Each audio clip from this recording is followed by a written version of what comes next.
This is the story of a man named Stanley. Stanley worked for a company in a big building where he was employee number 427. Employee number 427's job was simple. He sat at his desk in room 427 and he pushed buttons on a keyboard. Orders came to him through a monitor on his desk, telling him what buttons to push, how long to push them, and in what order. This is what employee 427 did every day of every month of every year. And although others might have considered it soul-rending, Stanley relished every moment that the orders came in, as though he had been made exactly for this job. And Stanley was happy. And then one day, something very peculiar happened. Something that would forever change Stanley. Something he would never quite forget. He had been at his desk for nearly an hour when he realized that not one single order had arrived on the monitor for him to follow. No one had showed up to give him instructions, call a meeting, or even say hi. Never in all his years at the company had this happened, this complete isolation. Something was very clearly wrong. Shocked, frozen solid, Stanley found himself unable to move for the longest time. But as he came to his wits and regained his senses, he got up from his desk and stepped out of his office.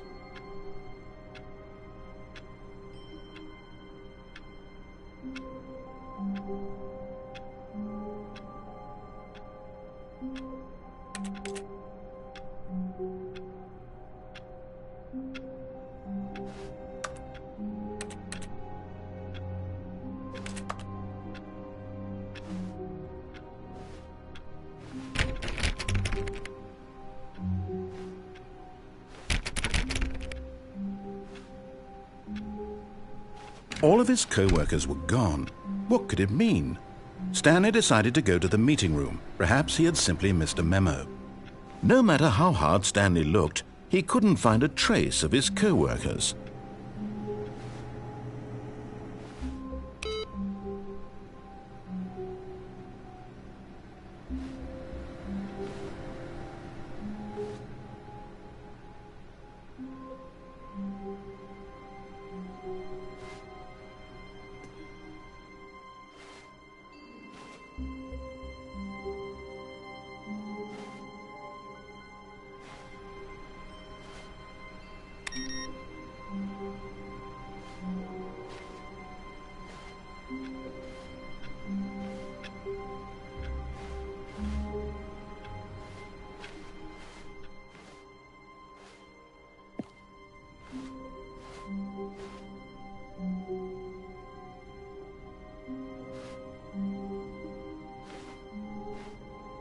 When Stanley came to a set of 2 open doors, he entered the door on his left.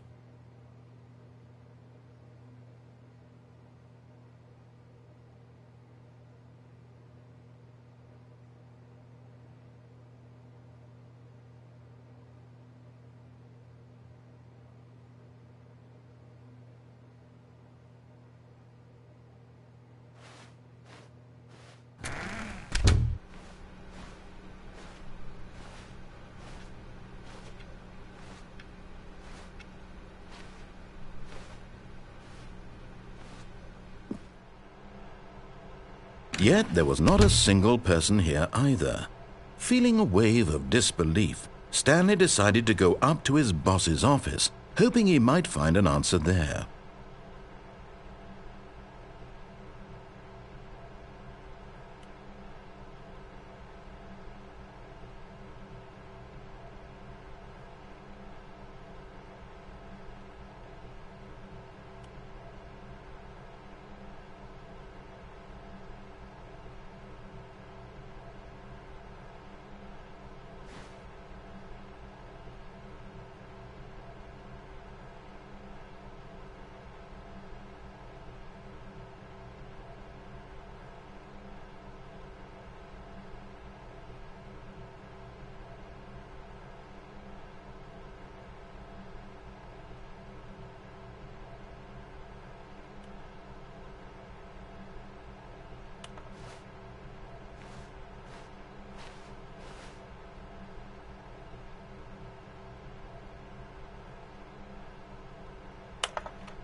Stanley stepped into the broom closet, but there was nothing here, so he turned around and got back on track.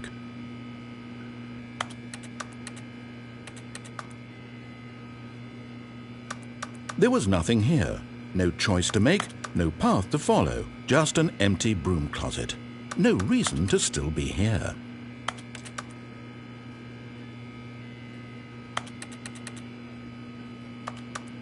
It was baffling that Stanley was still just sitting in the broom closet. He wasn't even doing anything. At least if there was something to interact with, he'd be justified in some way. As it is, he's literally just standing there doing sweet FA.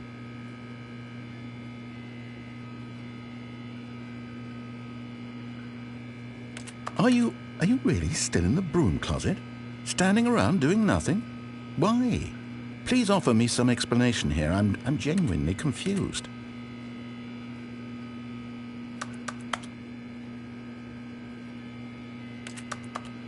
You do realize there's no choice or anything in here, right? If I'd said Stanley walked past the broom closet, at least you would have had a reason for exploring it to find out. But it didn't even occur to me because literally this closet is of absolutely no significance to the story whatsoever. I never would have thought to mention it.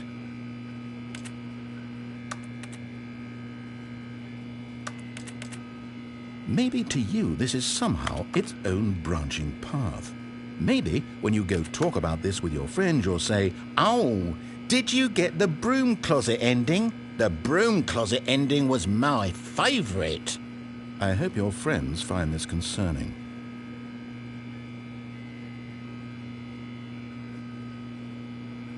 Stanley was fat and ugly and really stupid. He probably only got the job because of a family connection. That's how stupid he is. That or with drug money. Also, Stanley is addicted to drugs and hookers.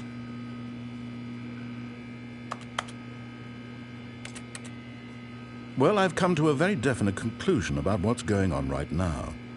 You're dead. You got to this broom closet, explored it a bit, and were just about to leave because there's nothing here, when a physical malady of some sort shut down your central nervous system and you collapsed in front of your screen. Well, in a situation like this, the responsible thing is to alert someone nearby so as to ensure that your body is taken care of before it begins to decompose. Hello? Anyone who happens to be nearby? The person at this computer is dead. They have fallen prey to any number of your countless human physiological vulnerabilities. It's indicative of the long-term sustainability of your species. Please remove their corpse from the area and instruct another human to take their place, making sure they understand basic first-person video game mechanics and filling them in on the history of narrative tropes in video gaming, so that the irony and insightful commentary of this game is not lost on them. All right, when you've done that, just step out into the hallway.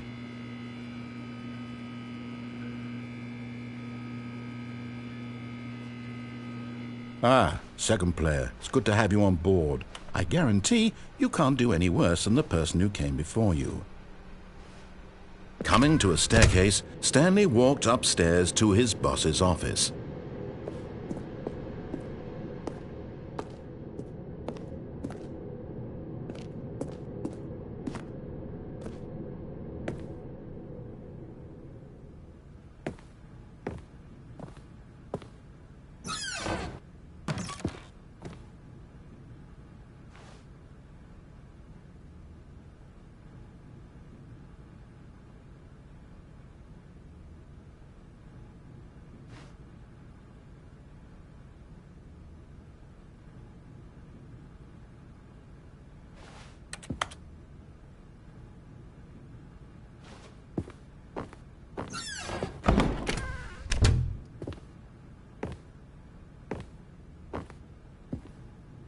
Stepping into his manager's office, Stanley was once again stunned to discover not an indication of any human life. Shocked, unraveled, Stanley wondered in disbelief who orchestrated this. What dark secret was being held from him? What he could not have known was that the keypad behind the boss's desk guarded the terrible truth that his boss had been keeping from him. And so the boss had assigned it an extra secret PIN number. 2845. But of course, Stanley couldn't possibly have known this.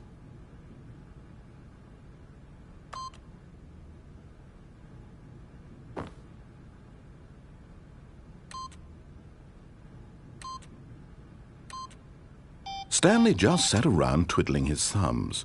Trying to input anything on the device was useless, since he could never possibly know that the combination was 2845.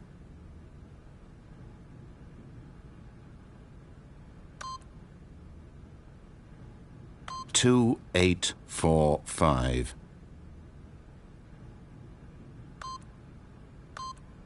Yet incredibly, by simply pushing random buttons on the keypad, Stanley happened to input the correct code by sheer luck.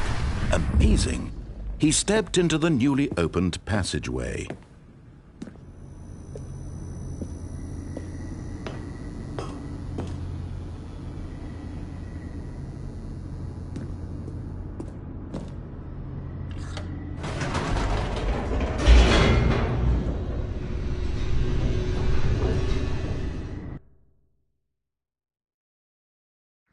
Descending deeper into the building, Stanley realized he felt a bit peculiar. It was a stirring of emotion in his chest, as though he felt more free to think for himself, to question the nature of his job. Why did he feel this now, when for years it had never occurred to him? This question would not go unanswered for long.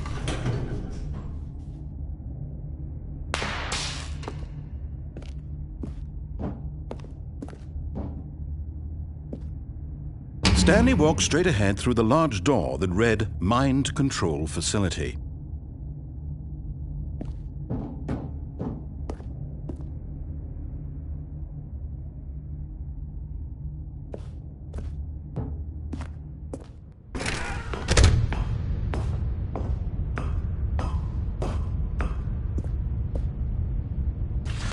The lights rose on an enormous room packed with television screens.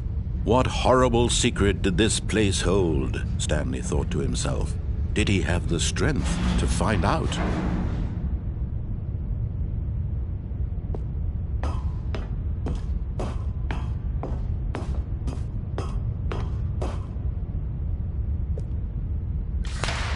Now the monitors jumped to life, their true nature revealed. Each bore the number of an employee in the building, Stanley's co-workers.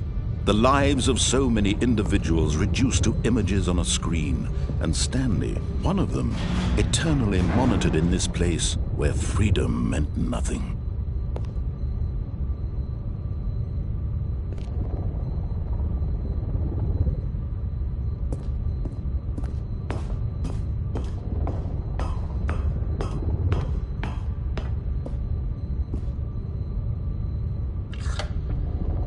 This mind control facility, it was too horrible to believe. It couldn't be true.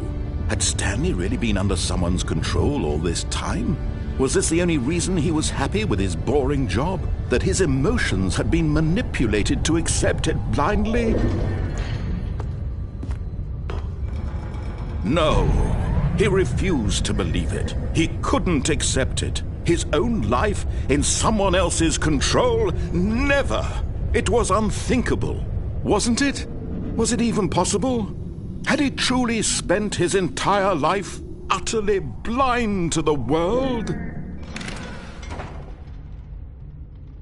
But here was the proof, the heart of the operation.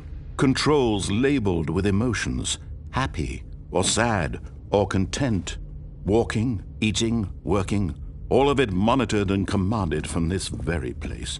And as the cold reality of his past began to sink in, Stanley decided that this machinery would never again exert its terrible power over another human life.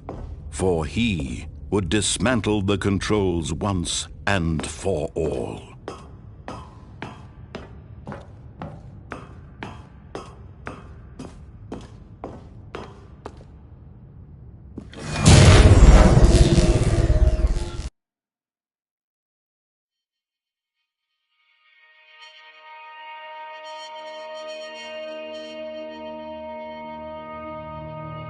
Blackness, and a rising chill of uncertainty.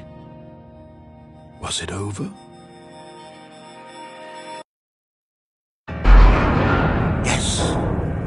He had won. He had defeated the machine, unshackled himself from someone else's command. Freedom was mere moments away.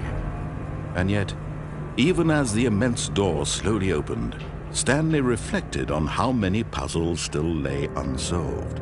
Where had his co-workers gone? How had he been freed from the machine's grasp? What other mysteries did this strange building hold? But as sunlight streamed into the chamber, he realized none of this mattered to him, for it was not knowledge or even power that he had been seeking, but happiness. Perhaps his goal had not been to understand, but to let go. No longer would anyone tell him where to go, what to do, or how to feel. Whatever life he lives, it will be his. And that was all he needed to know. It was perhaps the only thing worth knowing. Stanley stepped through the open door. Stanley felt the cool breeze upon his skin, the feeling of liberation, the immense possibility of the new path before him. This was exactly the way, right now, that things were meant to happen. And Stanley was happy.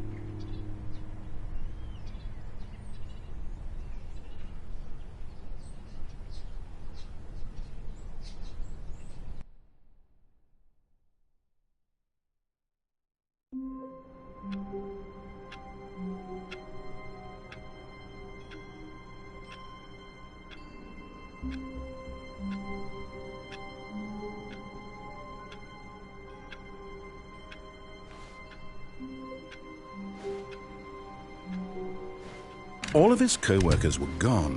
What could it mean? Stanley decided to go to the meeting room. Perhaps he had simply missed a memo. No matter how hard Stanley looked, he couldn't find a trace of his co-workers.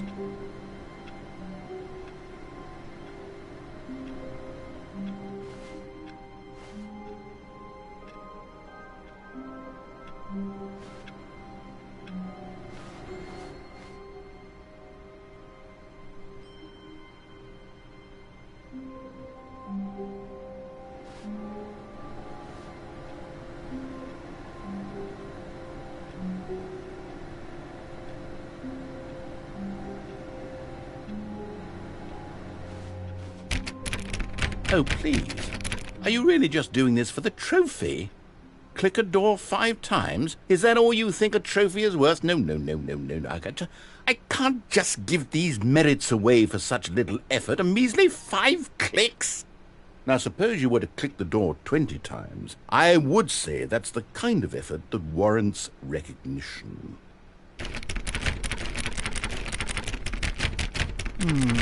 I have to say, I'm still not feeling the satisfaction of witnessing true effort for a noble cause.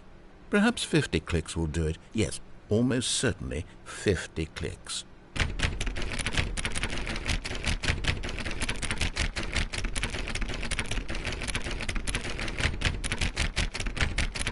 No, I'm still not feeling it. I want this trophy to have meant something. It has to be a true reward for valiant effort. I want to see some hustle, Stanley. I want to see commitment, a willingness to go all the way no matter the cost. Why don't you go put 20 clicks into door number 417?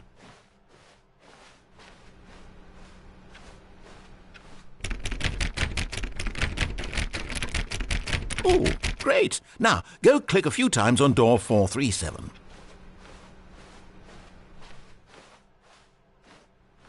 Excellent. I think we're getting somewhere. Now, door 415. Let's give it 10 clicks or so.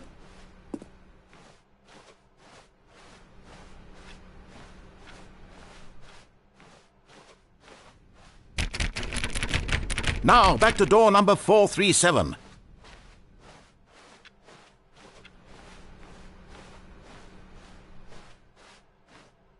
Let's see. How about you click on, well, I don't know, the copy machine. All right, back to room 417. I'm really feeling it now. I think we're getting somewhere. Okay, now go climb on employee 419's desk.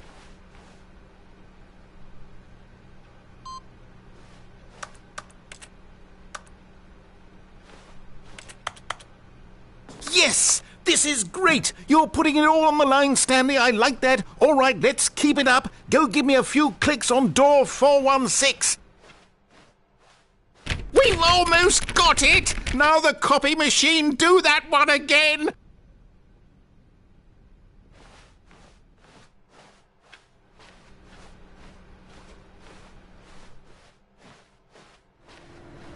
Finish it off, Stanley! 5 clicks on door 430! Yes! We did it! Oh, wow. That felt amazing. Oh, you really earned it, Stanley. Nothing could hold you back. Yes, I'm very proud of how far we've come today.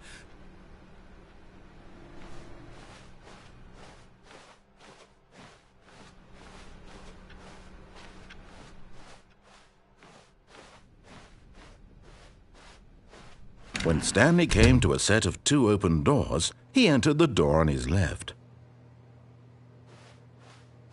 This was not the correct way to the meeting room, and Stanley knew it perfectly well. Perhaps he wanted to stop by the employee lounge first, just to admire it.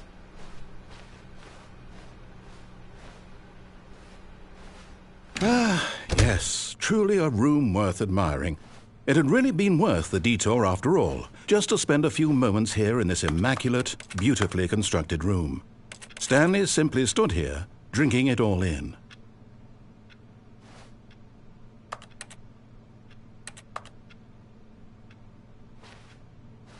Yes, really, really worth it being here in the room. A room so utterly captivating that even though all your co-workers have mysteriously vanished, here you sit looking at these chairs and some paintings. Really worth it.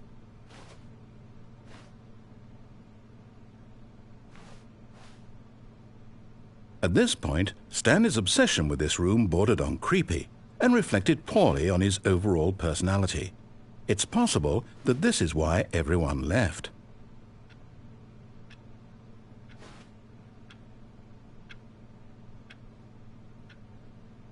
Stanley sat around waiting for more dialogue, but when a long time had passed and there was no more, he decided that the game was trying to send him a message.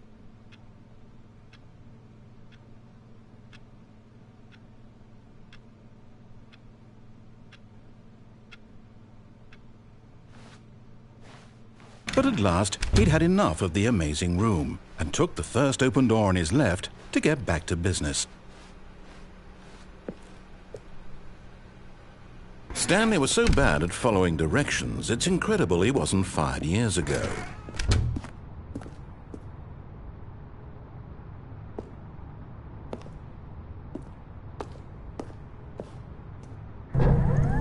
Look, Stanley, I think perhaps we've gotten off on the wrong foot here. I'm not your enemy, really, I'm not. I realize that investing your trust in someone else can be difficult, but the fact is that the story has been about nothing but you all this time. There's someone you've been neglecting, Stanley. Someone you've forgotten about. Please, stop trying to make every decision by yourself. Now, I'm not asking for me, I'm asking for her. This is it, Stanley. Your chance to redeem yourself, to put your work aside, to let her back into your life. She's been waiting. That's her, Stanley. You need to be the one to do this, to reach out to her. If you...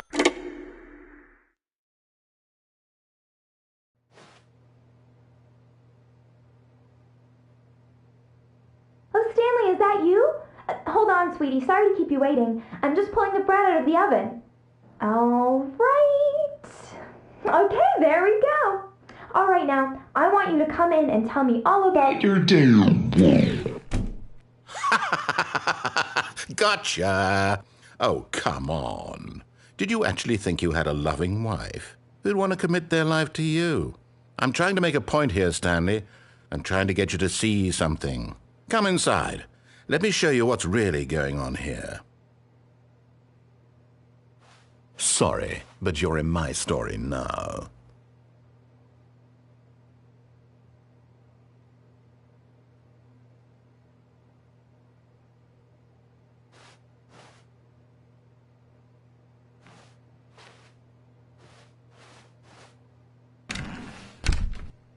This is a very sad story about the death of a man named Stanley.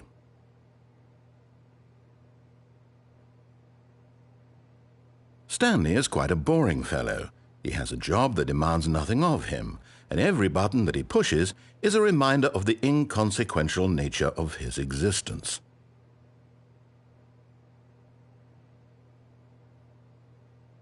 Look at him there, pushing buttons, doing exactly what he's told to do. Now he's pushing a button. Now he's eating lunch. Now he's going home. Now he's coming back to work. One might even feel sorry for him, except that he's chosen this life.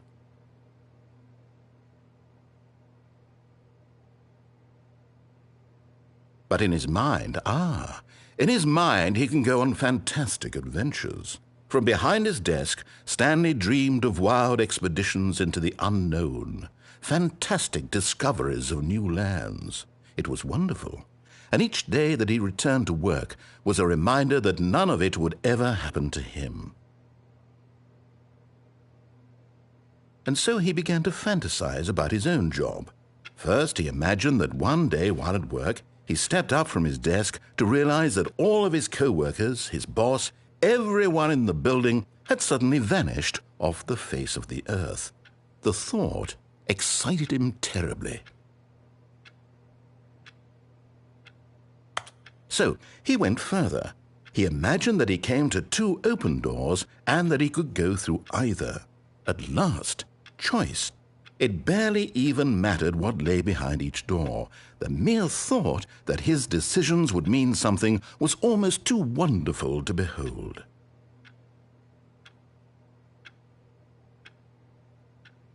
As he wandered through this fantasy world, he began to fill it with many possible paths and destinations. Down one path lay an enormous round room with monitors and mind controls. And down another was a yellow line that weaved in many directions, and down another was a game with a baby. And he called it the Stanley Parable. It was such a wonderful fantasy, and so in his head he relived it again, and then again, and again, over and over, wishing beyond hope that it would never end, that he might always feel this free. Surely there's an answer down some new path, mustn't there be? Perhaps if he played just one more time. But there is no answer. How could there possibly be? In reality, all he's doing is pushing the same buttons he always has. Nothing has changed. The longer he spends here, the more invested he gets, the more he forgets which life is the real one. And I'm trying to tell him this, that in this world he can never be anything but an observer, that as long as he remains here, he's slowly killing himself. But he won't listen to me. He won't stop. Here, watch this. Stanley, the next time the screen asks you to push a button, do not do it.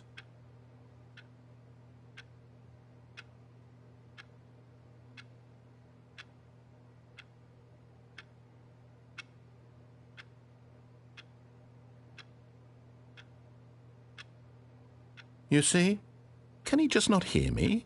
How can I tell him in a way that he'll understand that every second he remains here, he's electing to kill himself? How can I get him to see what I see? How can I make him look at himself? I suppose I can't, not in the way I want him to. But I don't make the rules. I simply play to my intended purpose, the same as Stanley. We're not so different, I suppose. I'll try once more to convey all this to him. I'm compelled to. I must. Perhaps, well, maybe this time he'll see. Maybe this time. And I tried again, and Stanley pushed a button. And I tried again, and Stanley pushed a button. And I tried.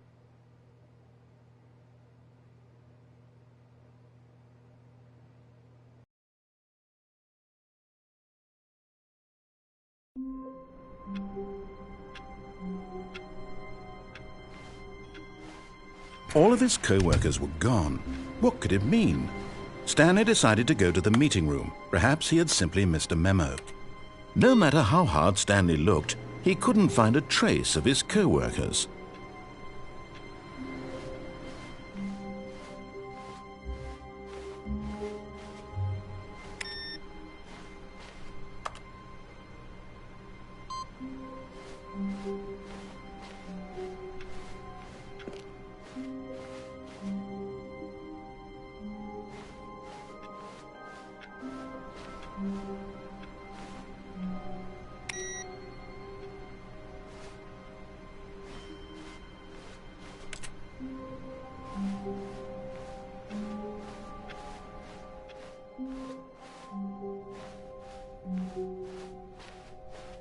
When Stanley came to a set of 2 open doors, he entered the door on his left.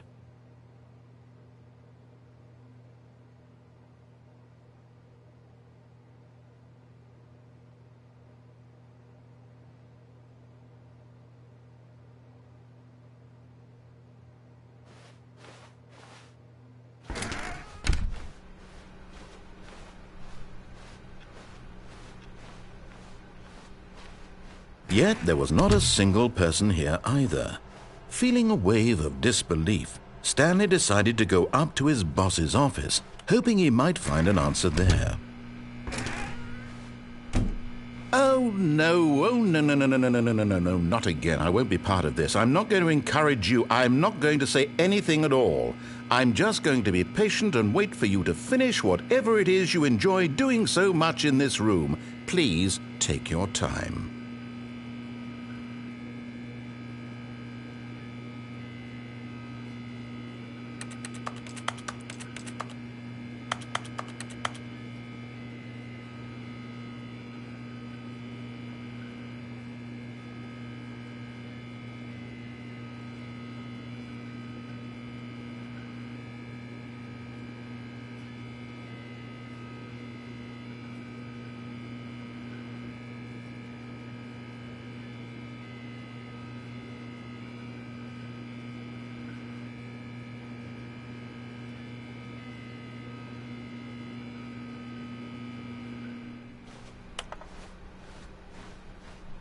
Coming to a staircase, Stanley walked upstairs to his boss's office.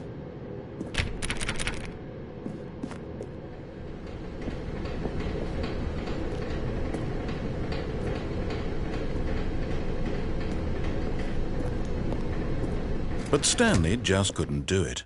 He considered the possibility of facing his boss. Admitting he had left his post during work hours, he might be fired for that. And in such a competitive economy, why had he taken that risk? All because he believed everyone had vanished? His boss would think he was crazy. And then something occurred to Stanley. Maybe, he thought to himself, maybe I am crazy. All of my co-workers blinking mysteriously out of existence in a single moment for no reason at all? None of it made any logical sense. And as Stanley pondered this, he began to make other strange observations. For example, why couldn't he see his feet when he looked down? Why did doors close automatically behind him wherever he went? And for that matter, these rooms were starting to look pretty familiar. Were they simply repeating? No, Stanley said to himself, this is all too strange. This can't be real. And at last, he came to the conclusion that had been on the tip of his tongue. He just hadn't found the words for it. "I'm dreaming!" he yelled. "This is all a dream." Oh, what a relief Stanley felt to have finally found an answer, an explanation. His co-workers weren't actually gone. He wasn't going to lose his job. He wasn't crazy after all. And he thought to himself, I suppose I'll wake up soon. I'll have to go back to my boring real-life job pushing buttons. I may as well enjoy this while I'm still lucid. So he imagined himself flying and began to gently float above the ground. Then he imagined himself soaring through space on a magical starfield, and it too appeared. It was so much fun, and Stanley marveled that he had still not woken up. How was he remaining so lucid? And then perhaps the strangest question of them all entered Stanley's head. One he was amazed he hadn't asked himself sooner. Why is there a voice in my head dictating everything that I'm doing and thinking? Now the voice was describing itself being considered by Stanley, who found it particularly strange. I'm dreaming about a voice describing me, thinking about how it's describing my thoughts, he thought. And while he thought it all very odd and wondered if this voice spoke to all people in their dreams, the truth was that, of course, this was not a dream. How could it be? Was Stanley simply deceiving himself, believing that if he's asleep he doesn't have to take responsibility for himself? Stanley is as awake right now as he's ever been in his life. Now, hearing the voice speak these words was quite a shock to Stanley. After all, he knew for certain, beyond a doubt, that this was in fact a dream. Did the voice not see him float and make the magical stars just a moment ago? How else would the voice explain all that? This voice was a part of himself too. Surely, if he could just... He would prove it. He would prove that he was in control, that this was a dream. So he closed his eyes gently, and he invited himself to wake up. He felt the cool weight of the blanket on his skin, the press of the mattress on his back, the fresh air of a world outside this one. Let me wake up, he thought to himself. I'm through with this dream. I wish it to be over. Let me go back to my job. Let me continue pushing the buttons. Please, it's all I want. I want my apartment, and my wife, and my job. All I want is my life exactly the way it's always been. My life is normal. I am normal. Everything will be fine. I am okay.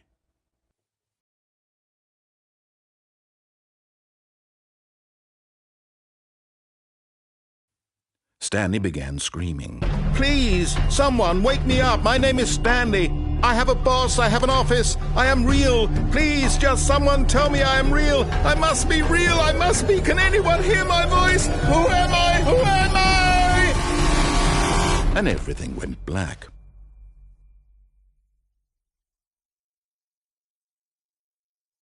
This is the story of a woman named Mariella. Mariella woke up on a day like any other. She arose, got dressed, gathered her belongings, and walked to her place of work. But on this particular day, her walk was interrupted by the body of a man who had stumbled through town talking and screaming to himself, and then collapsed dead on the sidewalk. And although she would soon turn to go call for an ambulance, for just a few brief moments she considered the strange man. He was obviously crazy, this much she knew. Everyone knows what crazy people look like. And in that moment, she thought to herself how lucky she was to be normal. I am sane. I am in control of my mind. I know what is real and what isn't. It was comforting to think this, and in a certain way, seeing this man made her feel better. But then she remembered the meeting she had scheduled for that day, the very important people whose impressions of her would affect her career, and by extension, the rest of her life. She had no time for this, so it was only a moment that she stood there, staring down at the body. And then she turned and ran.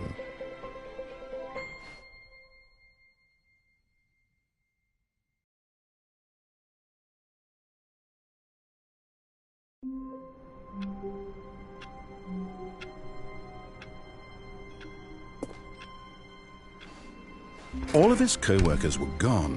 What could it mean? Stanley decided to go to the meeting room. Perhaps he had simply missed a memo.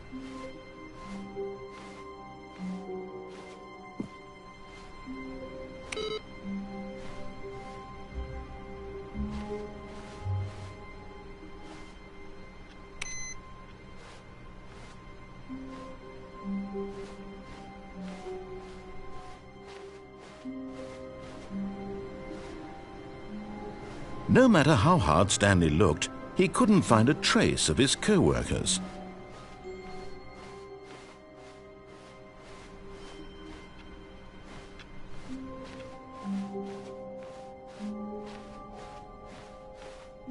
When Stanley came to a set of 2 open doors, he entered. This was not the correct way to the meeting room, and Stanley knew it perfectly well. Perhaps he wanted to stop by the employee lounge first, just to admire it. Wow, yes, this room. What a beautiful room. What a gorgeous, gorgeous room. Thank goodness Stanley had taken this detour on his way to the meeting room. Life without having experienced this room was now too horrible even to consider. But eager to get back to business, Stanley took the first open door on his left. And so he detoured through the maintenance section, walked straight ahead to the opposite door, and got back on track.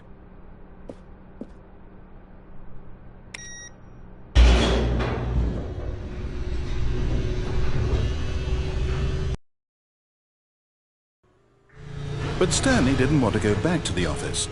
He wanted to wander about and get even further off track. So now in order to get back, he needed to go, from here it's, left. Oh, no, it's to the right, my mistake.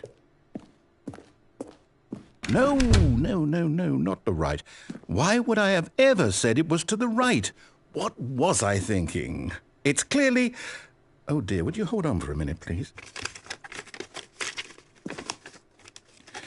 Now, let's see. We went down right, left, down, left, right. Yep, okay, yes. I've got it now. This story is absolutely, definitely this way.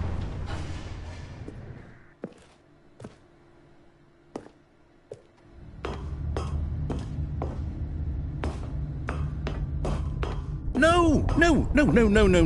This isn't right at all. You're not supposed to be here yet. This is all a spoiler. Quick, Stanley, close your eyes.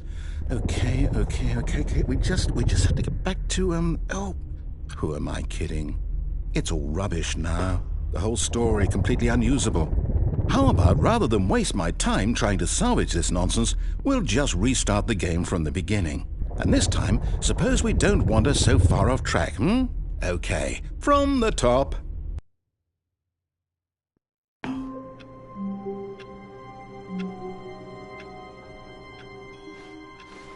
All of his co-workers were gone. What could it mean? Stanley decided to go to the meeting room. Perhaps he had simply missed a memo.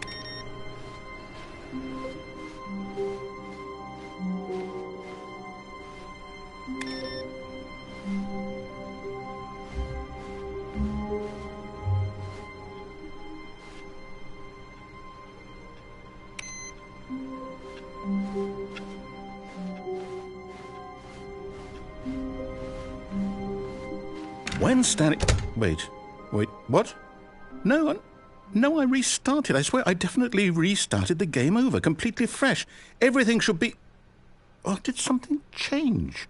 Stanley, did you change anything when we were back in that room with all the monitors? Did you move the story somewhere or... Hold on. Why am I asking you? I'm the one who wrote the story. It was right here just a minute ago. I know for sure that it's here somewhere. Okay, then. It's an adventure. Come, Stanley. Let's find the story.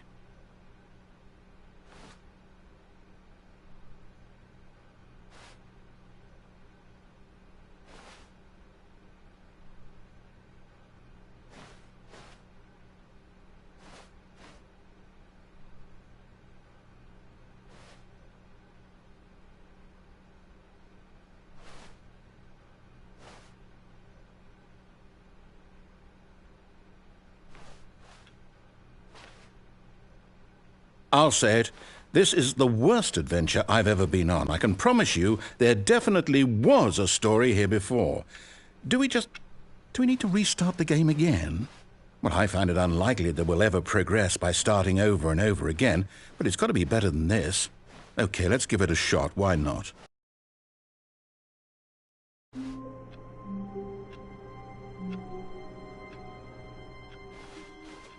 All of his co-workers were gone.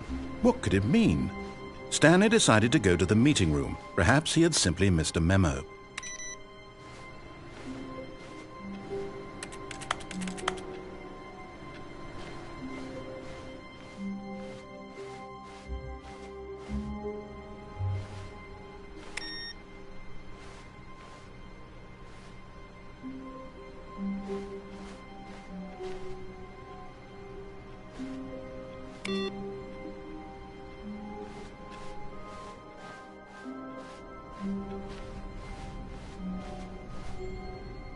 Okay, yep, it's worse.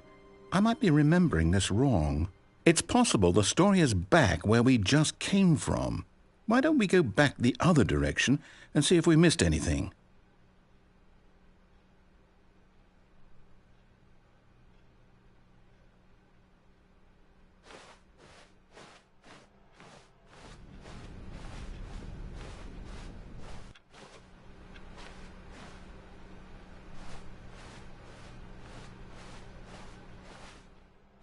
Aha! I knew we'd miss something. The story. Here it comes. No, wait, never mind. Not the story. Okay, let's head back the other way and retrace our steps.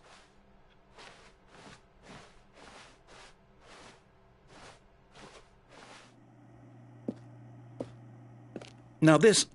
Well, I'll be honest, I don't recognize this place at all. Is this the story? I don't think so. I can't quite recall, but I believe my story took place in an office building. Is that correct? Do you remember, Stanley? Well, do you know what? Since I've completely forgotten what we were supposed to be doing, how about this? You win! Congratulations!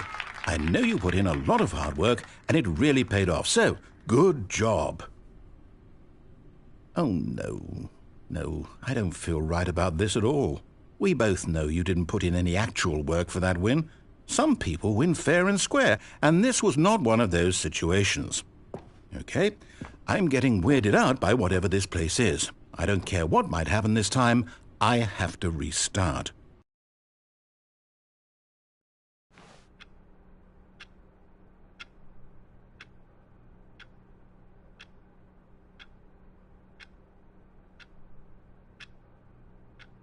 All right, I've got a solution. This time, to make sure we don't get lost, I've employed the help of the Stanley Parable Adventure Line.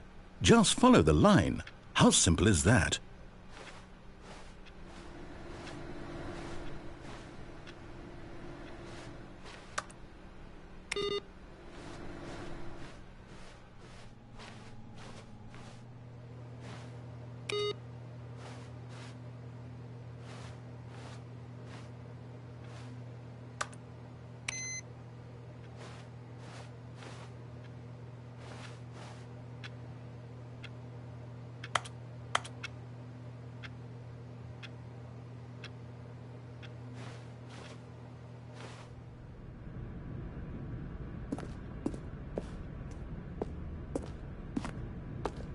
You see?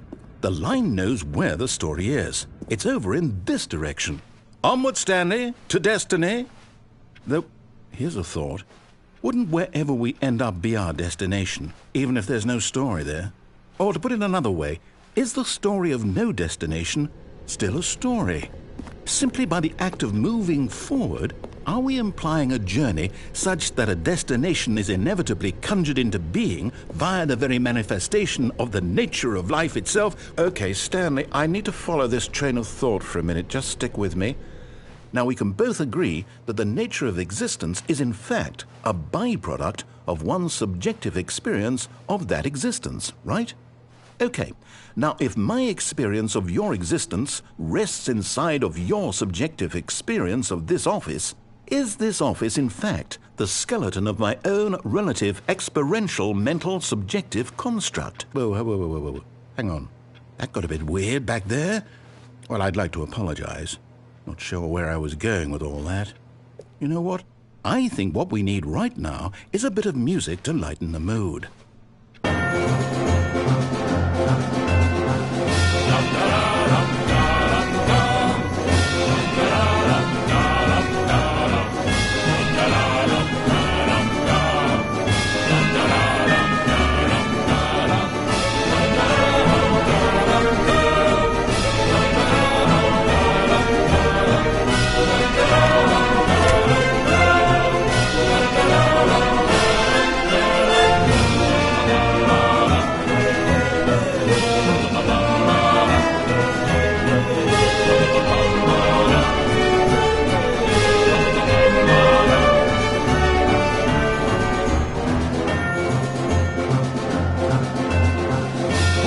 Cut the music, go back and look at that fern. Stanley, this fern will be very important later in the story.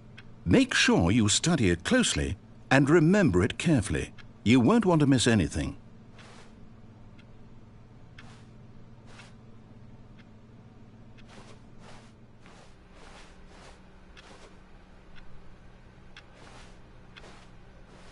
Wait, what?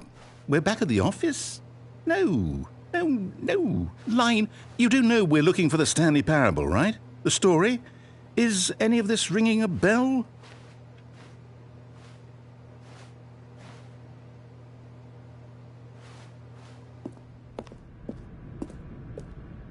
Oh, no, not again, Line. How could you have done this to us? And after we trusted you, after everything we've been through, you...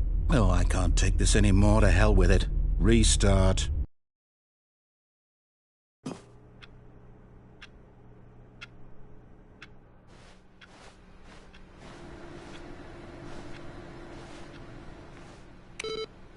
You know what, Stanley? I say forget the adventure line. What's it ever done for us? We're intelligent people, right? Why can't we make up our own story? Something exciting, daring, mysterious. Ooh, this all sounds perfectly doable. Why don't we simply start wandering in, well, I don't know. How about this direction?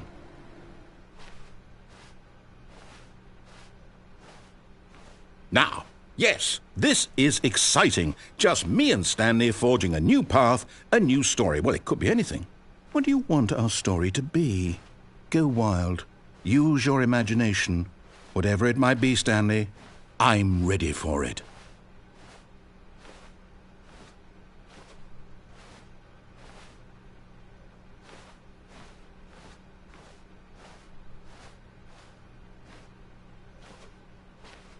Oh, no, not you again. Stanley, I'd also like to veto the line from having any role in our awesome new story. No lines or monitor rooms. Just don't acknowledge it, and we should be fine.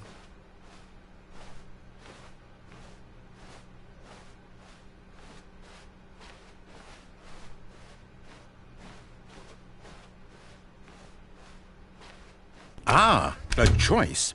We get to make a decision. From here, the story is in our control. How important we mustn't squander the opportunity. In fact, I believe I need a minute to think here. Just walk in circles for a minute. Okay, so I know that each door has to lead somewhere, which means that somewhere, the place where we're trying to go, there must be a reverse door that leads here. And that in turn means that our destination corresponds with the counter-inverted reverse door's origin. So starting from the right, let us ask, will taking the right door lead us to where we're going? And since the answer is clearly yes, then by all accounts, the door on the right is the correct one. Another victory for logic. Come, Stanley, our destiny awaits. Oh, hold up, what's this? The confusion ending. You're telling me that's what this is? It's all one giant ending?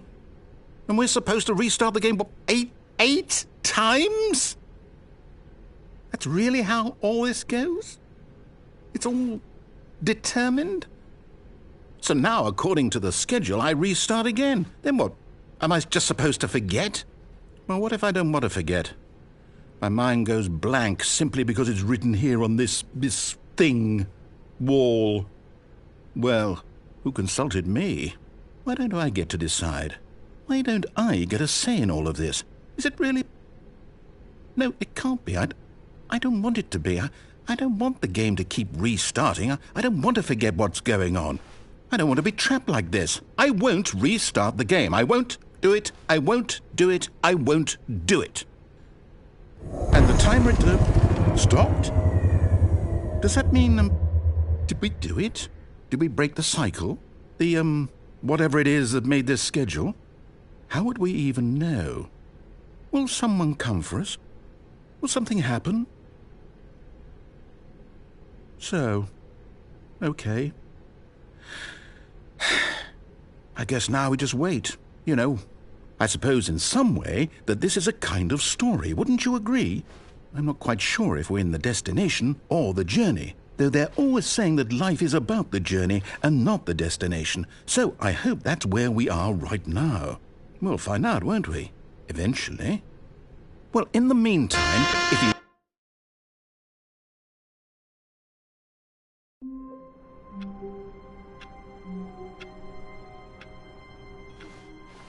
How wonderful.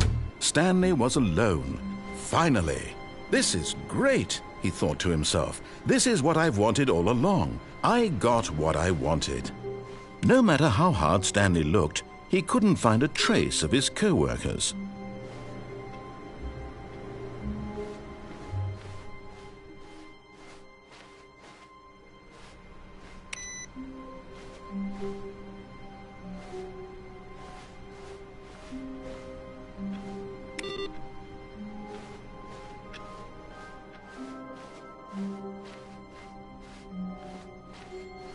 When Stanley came to a set of 2 open doors, he entered the door on his left.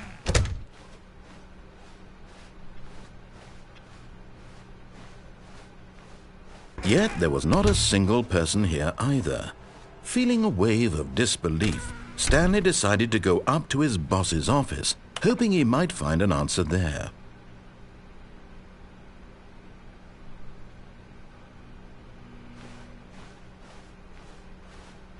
Coming to a staircase, Stanley walked upstairs to his boss's office.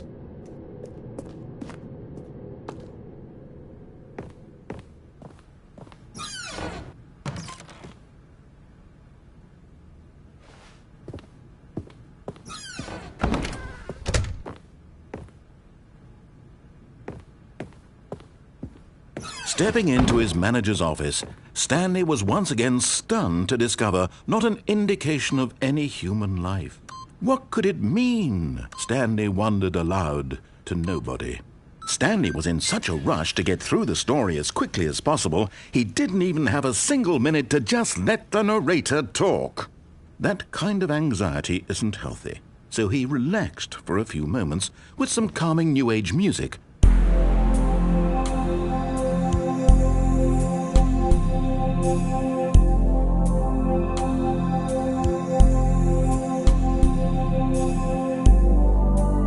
Feeling soothed and rejuvenated, Stanley calmly walked forward into the opened passageway.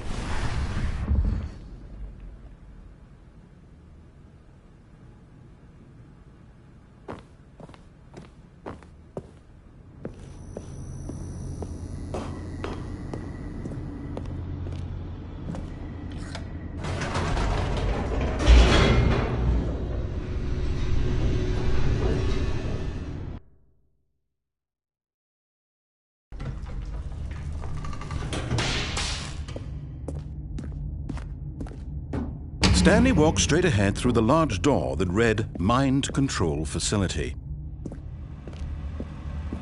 Although this passageway had the word Escape written on it, the truth was that at the end of this hall, Stanley would meet his violent death.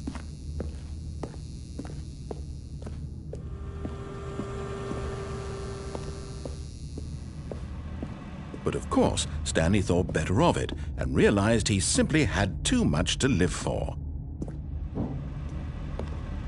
Nope, still on board with death.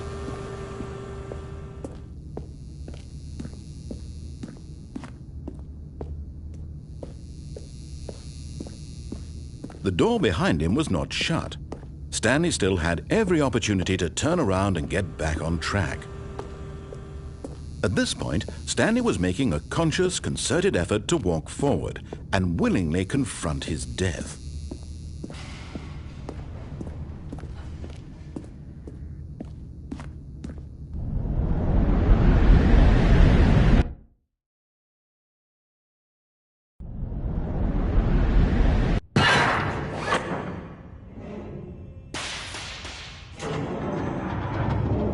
As the machine whirred into motion and Stanley was inched closer and closer to his demise, he reflected that his life had been of no consequence whatsoever. Stanley can't see the bigger picture. He doesn't know the real story, trapped forever in his narrow vision of what this world is. Perhaps his death was of no great loss, like plucking the eyeballs from a blind man. And so he resigned and willingly accepted this violent end to his brief and shallow life. Farewell, Stanley.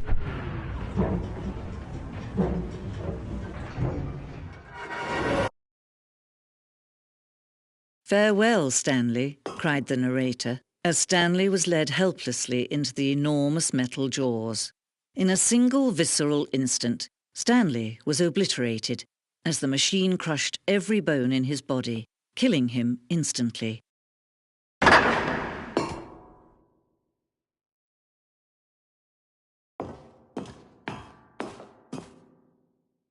And yet it would be just a few minutes before Stanley would restart the game, back in his office, as alive as ever. What exactly did the narrator think he was going to accomplish?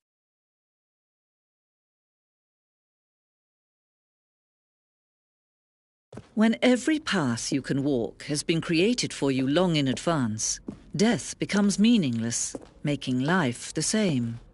Do you see now? Do you see that Stanley was already dead from the moment he hit start?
Finally, he pushed the number 6. Stanley walked over the bridge.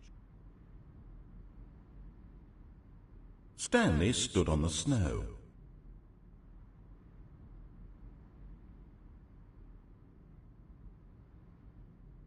Where were all of his co-workers? Oh, I don't know. How about they're throwing a surprise party for him for all his button pushing? He travelled upwards some power source at the top of the facility to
Oh, look at these two. How they wish to destroy one another. How they wish to control one another. How they both wish to be free. Can you see? Can you see how much they need one another? No, perhaps not. Sometimes these things cannot be seen. But listen to me. You can still save these two. You can stop the program before they both fail. Turn off your PlayStation. There's no other way to beat this game. As long as you move forward, you'll be walking someone else's path. Stop now and it'll be your only true choice. Whatever you do, choose it. Don't let time choose for you. Don't let...